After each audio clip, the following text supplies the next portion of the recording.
I think tackling corruption is one of the most difficult things you can do.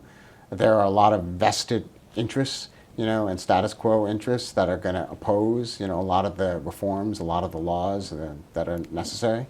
So we'll continue to try to work on it. Yeah, this is why it took so long to actually even get to this point, right? To adopt finally something on conflicts of interest.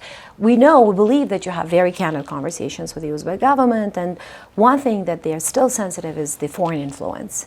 And we've seen what's happening in the neighboring countries, foreign influence, restricting laws and decrees. In Uzbekistan, we don't have that yet. Even though we know that the leadership is still sensitive about who is doing what and who's working, especially the sources of funding, the intentions of various countries or the governments in Uzbekistan. We know that they're very sensitive about Russian role.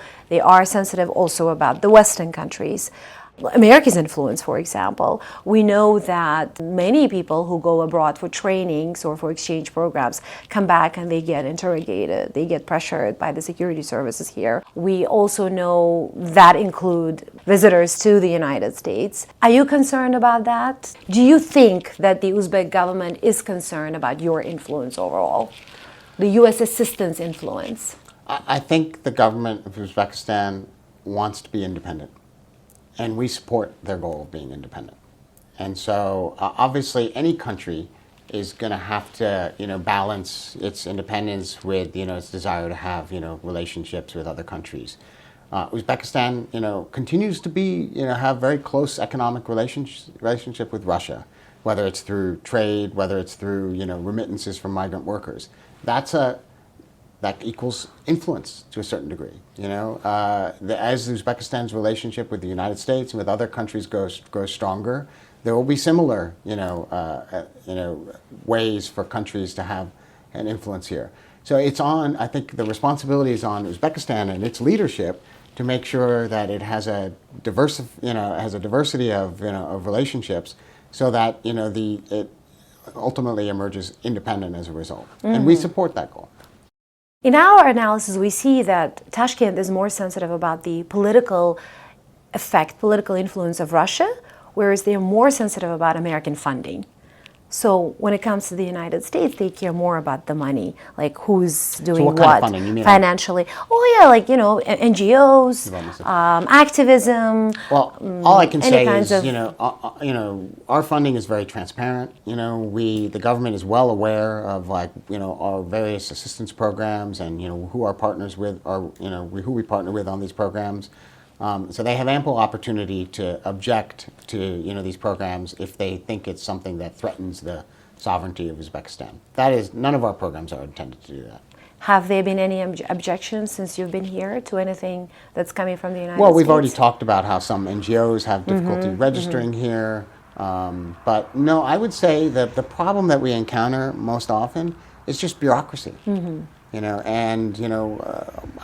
Coming from a very large government myself, I understand, that, bureaucracy can be challenging, but it is challenging here sometimes, to navigate the bureaucracy. The USAID expanded its mission a couple of years ago. How is that going? So the programs are expanding and you don't have any issues there? There's always issues. Political issues, Right. where are there any projects that the Uzbeks are uncomfortable with? No, in fact, we have had so much success here that we can't meet the demands of the government.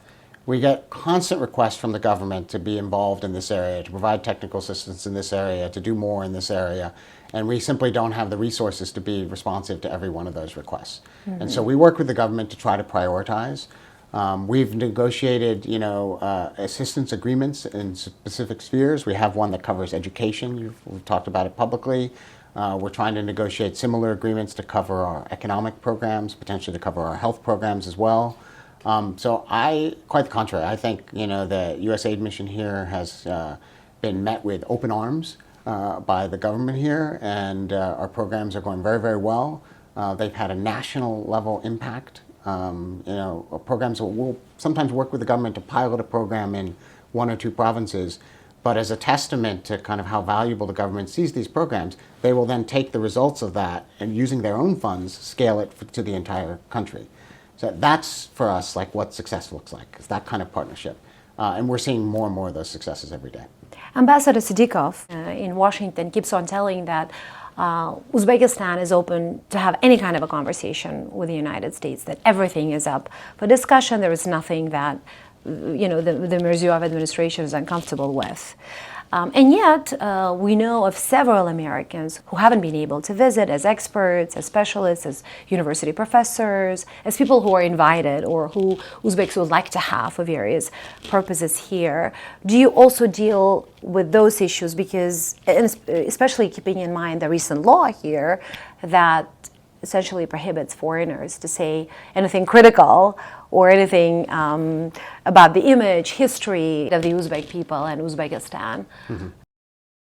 So I have not gotten involved in individual cases of people, who are looking to travel here. As far as the law you mentioned, we, have some concerns about the law, but I think we're waiting to see exactly how the government implements the law. I'm not aware of anybody being charged under that law yet. We don't know of any. I've been assured by the government that it's not intended to, to restrict the kind of, legitimate criticism that people might have about a government, about its policies. So we'll see. I haven't run into these issues. But you will raise those issues. Let's say if Americans or Uzbek Americans get focused or targeted. If Uzbek Americans or any, I think, foreigners are prosecuted here for legitimate free speech, then that will be an issue. That will be an issue. One last question. It has to do with Karakalpakstan. Okay. You have been one of the very few voices that have been talking about the absence of the final report, like whatever happened in Nukus in July of 2022, whatever happened to the Independent Commission's report. And I was in Karakalpakstan for a few days, and I did talk with the Karakalpak officials and others, and I too asked them what happened. So you didn't get a copy of the report? I don't have the copy of the report, but we talked about your calls as well. You know what they said? They said, we don't care about that report.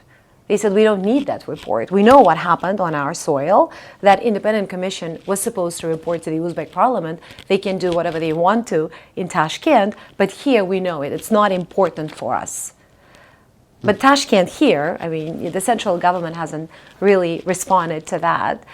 Or have you heard any responses from the Uzbek government to your calls? I've not. I continue to believe that it would be helpful, both to the government and to the Uzbek people and the international community writ large, for that report to be made public. I think there are still open questions about exactly what happened and whether or not there's been full accountability for the events that happened in Nukus.